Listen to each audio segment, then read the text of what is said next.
I never thought the woman who raised the man I loved would be the same person who would try to destroy everything we built together. But here's the thing about underestimating someone: it only works until they decide to stop playing small. My name is Sarah, and this is the story of how my mother-in-law tried to erase me from my own family, and how karma, with a little help from me, served her a dish so cold it could freeze hell itself. It started on a Tuesday. Isn't it funny how the worst days of your life always seem to happen on the most ordinary days? I was picking up groceries when my phone buzzed with a text from my husband, Marcus. "Call me when you can. It's about Mom." My stomach dropped. His mother, Patricia, had always been difficult, but lately, things had escalated from passive-aggressive comments to outright hostility. When I called him back, Marcus sounded tired, defeated, even. "Mom's planning a family reunion," he said slowly. "She sent out invitations to everyone. Aunts, uncles, cousins we haven't seen in years. She rented out that lakeside resort upstate." "That sounds nice," I said carefully, sensing the trap before it snapped shut. "She didn't invite you, Sarah." The words hung in the air like smoke after a gunshot. I pulled into our driveway and just sat there, groceries warming in the trunk, trying to process what I just heard. "What do you mean she didn't invite me? I'm your wife. We've been married for 6 years." "I know." I confronted her about it, and she said it's a blood family only event. She said you wouldn't feel comfortable anyway since you're not really part of the family. Not really part of the family. 6 years of marriage, 6 years of showing up to every holiday, every birthday, every hospital visit. 6 years of biting my tongue when she made snide comments about my cooking, my career, my choice to wait before having children. 6 years of trying to win the approval of a woman who had already decided I would never be good enough for her precious son. "What did you say to her?" I asked, my voice steady despite the rage building in my chest. "I told her if you're not invited, I'm not going either." And there it was.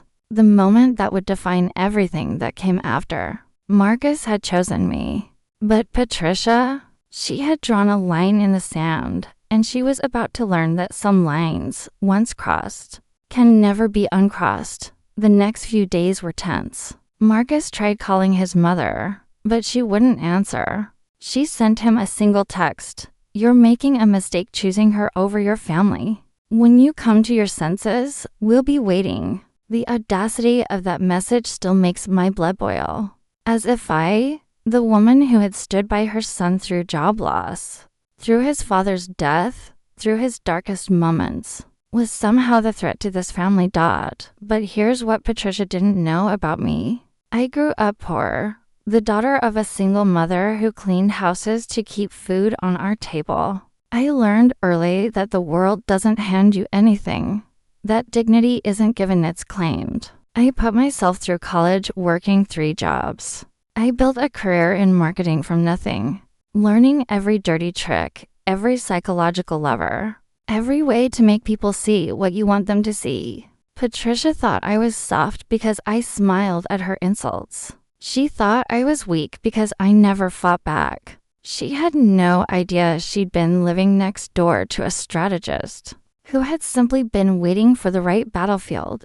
I started doing research. Social media is a beautiful thing when you know how to use it. Patricia was extremely active on Facebook, Instagram, even TikTok, which was ironic for someone in her 60s. She loved presenting this image of the perfect family matriarch, posting photos of family dinners, sharing inspirational quotes about motherhood, humble bragging about her volunteer work at the church. Her upcoming family reunion was already all over her social media. She created a special event page, posted photos of the resort, shared a countdown. "So blessed to gather with the people who matter most," one of her posts read, with a photo of Marcus from when he was 10 years old. The comments were full of relatives expressing excitement, asking about the schedule, sharing old family photos.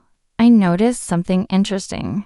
Patricia had positioned herself as the family historian, the keeper of traditions, the glue that held everyone together. This reunion wasn't just a party, to her it was a coronation. She was cementing her legacy as the beloved center of this family's universe. And that's when I realized exactly how to take everything from her.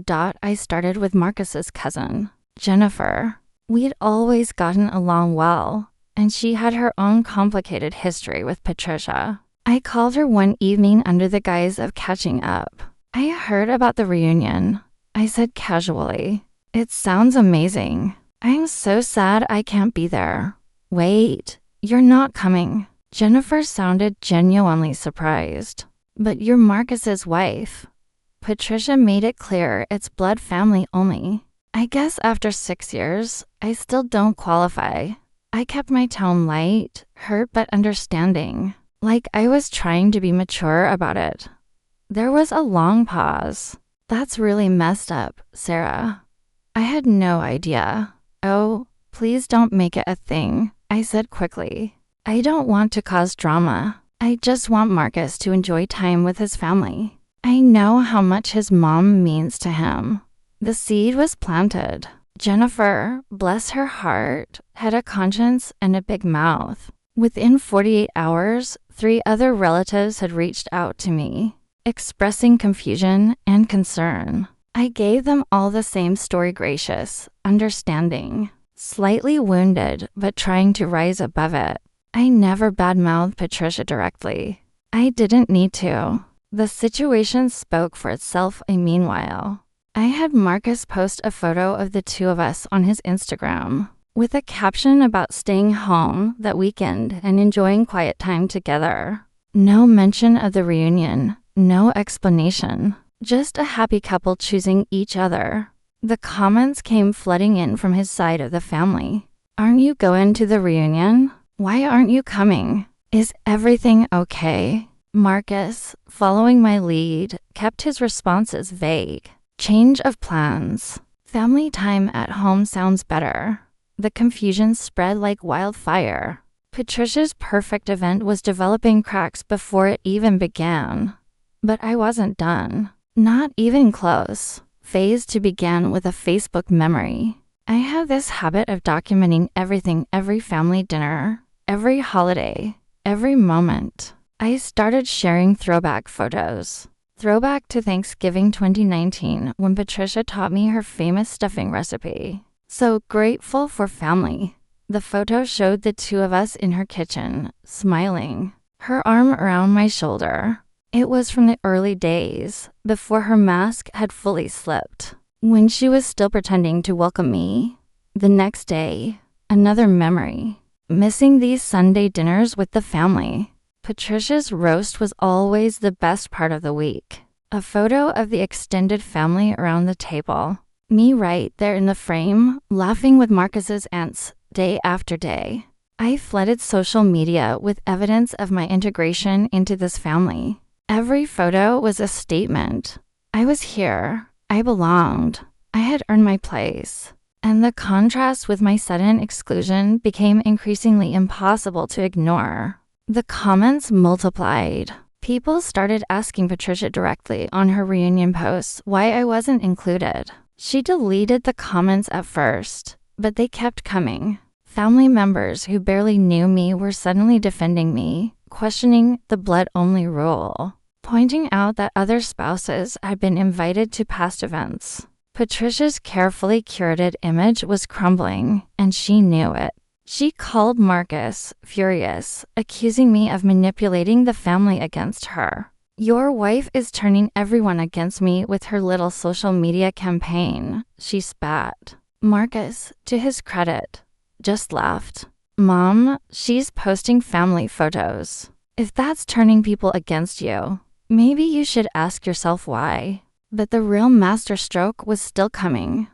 I reached out to Patricia's best friend, Linda, a woman I'd met countless times at family events. Linda was a sweet lady, genuine and kind, the type who believed in fairness and treating people right. I invited her to lunch, just the two of us. I need some advice, I told her, my eyes welling up with carefully manufactured tears. I don't know what I did wrong to make Patricia hate me so much. Linda was horrified when I explained the situation. Honey, this isn't right, she said, taking my hand. Patricia's always been a bit territorial about Marcus, but this crosses a line. I don't want to cause problems, I insisted. I love Marcus, and I know how important his family is to him. I just wish I understood what I could do differently to be accepted. Linda promised to talk to Patricia, and she did. But here's the thing, Linda also mentioned our conversation to her book club, and her bridge group, and her church circle. Within a week, Patricia's entire social sphere knew about the situation, and they weren't impressed.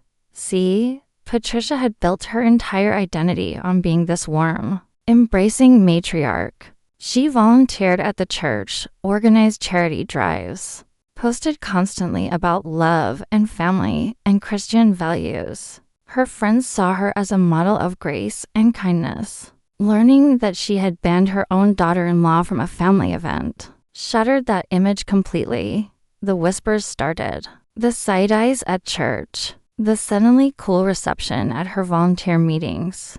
Patricia was experiencing something she'd never encountered before: social consequences for her behavior.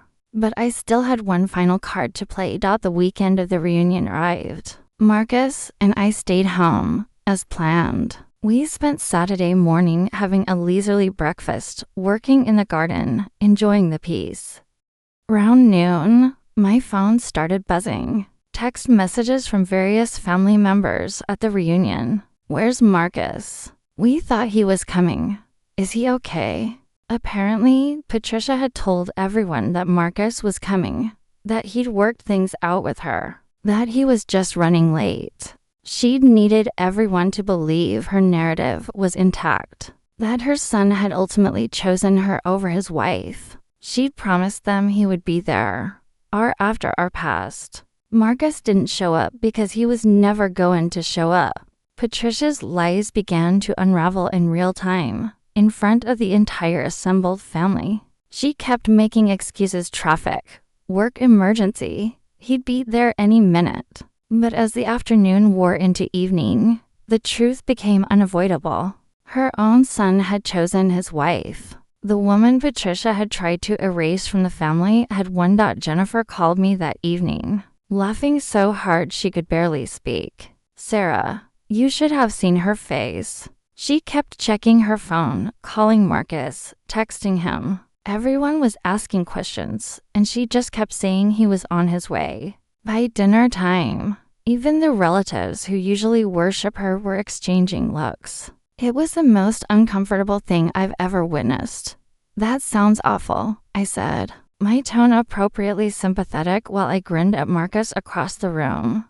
The best part, Jennifer continued. Uncle Ray stood up during dessert and made this whole speech about how family means the people who choose to show up for each other, not just the ones who share DNA. Everyone knew he was talking about you and Marcus. Patricia looked like she wanted to sink through the floor.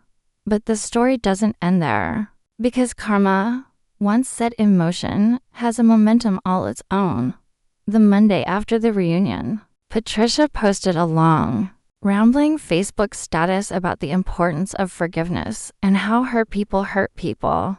It was clearly meant to be some kind of apology without actually apologizing, a way to save face while maintaining victim status. The comments section became a battlefield. Family members who'd been at the reunion called her out publicly. Maybe practice what you preach and apologize to Sarah.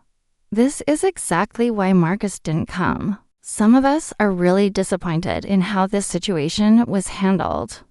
Her own sister commented, Patricia, honey, it's time to take accountability.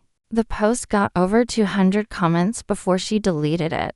But screenshots live forever, and they spread through family group chats like lightning. Every time she tried to control the narrative, it slipped further from her grasp. Then came the phone call. 3 weeks after the reunion, Patricia called me directly. Not Marcus me. Her voice was different, smaller somehow. Sarah, can we talk? I let the silence stretch for a moment before responding. Of course, Patricia. What's on your mind? I've been doing some thinking, she said, the words clearly difficult for her. About the reunion, about how I handled things. I might have been too harsh. I kept my voice neutral, giving her nothing. Marcus is my only child. After his father died, he's all I have left. The thought of sharing him, of someone else being his priority, it scared me. I know that's not an excuse, but it's the truth. And there it was. The thing I'd suspected all along. This had never been about me specifically. It had been about Patricia's fear of losing control, of becoming irrelevant in her son's life. I could have felt sorry for her in that moment. Part of me did, but the larger part remembered every snide comment, every exclusion, every deliberate attempt to make me feel small. I appreciate you sharing that, Patricia, I said carefully. But you need to understand something. This isn't about you sharing Marcus. He's not a toy or a possession. He's a grown man who made a choice to build a life with me. And when you tried to exclude me, you didn't just hurt me, you forced him to choose between the two most important women in his life. That's not fair to anyone. She was quiet for a long moment. You're right, she finally said. I know you're right. I'd like to try again, to do better. Would you be willing to have coffee with me? Just the two of us? I agreed, not because I'd forgiven her, but because I knew the game had changed. I'd proven that I couldn't be pushed out, that I had my own power, my own connections within this family. Patricia was extending an olive branch because she'd learned, painfully, that her kingdom had walls she couldn't control. We met at a small cafe near her house the following Tuesday. She was already there when I arrived, sitting at a corner table, looking somehow older than I'd ever seen her. The reunion had taken something from her, that supreme confidence in her position as family matriarch. Thank you for coming, she said as I sat down. We talked for nearly 2 hours. Really talked, perhaps for the first time ever. She told me about losing Marcus's father, about the terror of watching her only child grow up and away from her. She admitted that she'd seen me as a threat from the beginning, someone who would take her son to a different state, a different life, somewhere she couldn't reach. But that was never the plan, I told her honestly. We bought a house 20 minutes from you specifically so Marcus could be close to family. I've never wanted to take him away from you, Patricia. I just wanted to be accepted as part of his life. I know that now, she said quietly. I think I always knew it, but admitting it meant admitting I was wrong. And I've never been very good at being wrong. I believed her, mostly. People don't change overnight. And I had no illusions that Patricia would suddenly become the warm, accepting mother-in-law I'd always wanted. But something had shifted. The balance of power had equalized. She'd learned that I wasn't someone she could bully or exclude without consequences. Over the following months, things slowly improved. Patricia started including me in family planning. She asked my opinion on holiday arrangements. She even, and this nearly knocked me over, complimented a presentation I'd given at work. After Marcus mentioned it, small steps, but steps nonetheless. The real test came 8 months later when Patricia announced she wanted to host a family Christmas dinner and explicitly insisted that I help her plan it. We spent weeks coordinating together, choosing menus, arranging seating, decorating her house. It wasn't always smooth. Old habits die hard, and she still had moments of trying to take control or dismissing my suggestions. But when I called her out on it, calmly and directly, she actually apologized. Christmas Day arrived, and as I looked around Patricia's dining room at the family gathered there, all of them, including Marcus and me as a unit that no one questioned. I felt something unexpected. Not triumph exactly, though there was an element of that. More like vindication. I had fought for my place in this family, and I'd won it. Not through aggression or cruelty, but through strategic patience and an unwavering belief in my own worth. During dinner, Patricia stood to make a toast. "I want to thank everyone for being here," she said, her eyes sweeping the room before landing on me. Family isn't just about blood. It's about the people who show up, who stay, who fight for each other even when it's hard. Sarah, I know I haven't always made you feel welcome in this family, but I want you to know that you belong here. You've always belonged here. The room erupted in applause. Several relatives who knew the backstory had tears in their eyes. Marcus squeezed my hand under the table, his own eyes suspiciously bright. I raised my glass to Patricia, and she raised hers back, and in that moment, we had an understanding.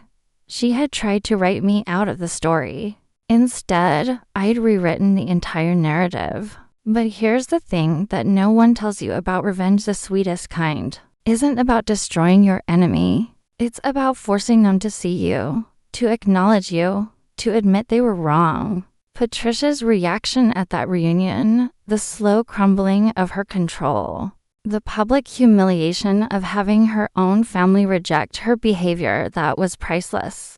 But even more priceless was watching her have to rebuild her relationship with her son, knowing that I would always be part of the equation. Would things have been easier if I'd just accepted the exclusion? If I'd let Marcus go to the reunion without me and stayed quiet? Maybe, but easier isn't always better. Sometimes you have to fight for your dignity, for your place, for the simple acknowledgement that you matter. Looking back now, 3 years later, I can say that the band reunion was the best thing that ever happened to my relationship with Patricia. It forced everything into the open, made her confront her own behavior, and gave me the opportunity to prove that I wasn't going anywhere. We'll never be best friends, Patricia, and I will probably never have the warm, effortless relationship I see some people have with their in-laws. But we have something equally valuable: mutual respect born from conflict and resolution. And every time we sit down for a family dinner, every time Patricia asks my opinion on something, every time she includes me without hesitation in family plans, I remember that Tuesday when she tried to erase me. I remember the look on her face when her power play backfired spectacularly. I remember choosing not to be small. That's the real revenge, isn't it? Not destroying someone, but making them watch you thrive in the space they tried to deny you. Patricia tried to ban me from the family, and instead, she ended up having to welcome me with open arms while the entire family watched. Her reaction wasn't just priceless, it was the price she paid for underestimating me. If you've ever been excluded, dismissed, or made to feel like you don't belong, I hope this story reminds you of something important. Your worth isn't determined by someone else's inability to see it. Sometimes the best revenge is simply refusing to disappear, standing your ground, and letting the consequences of someone else's cruelty unfold naturally. So, to everyone out there dealing with difficult in-laws, toxic family dynamics, or anyone trying to write you out of your own story, don't shrink. Don't apologize for existing, and definitely don't let anyone convince you that you're the problem for refusing to accept being treated poorly. Stand firm, play the long game, and watch karma do the heavy lifting. If this story resonated with you, I'd love to hear your thoughts in the comments below. Have you ever had to fight for your place in a family? How did you handle it? And if you're currently dealing with something similar, remember you're stronger than you think, and you deserve to take up space in your own life. Thanks for listening to my story. Until next time, remember that the best revenge is living well, standing tall, and never, ever letting anyone make you feel small.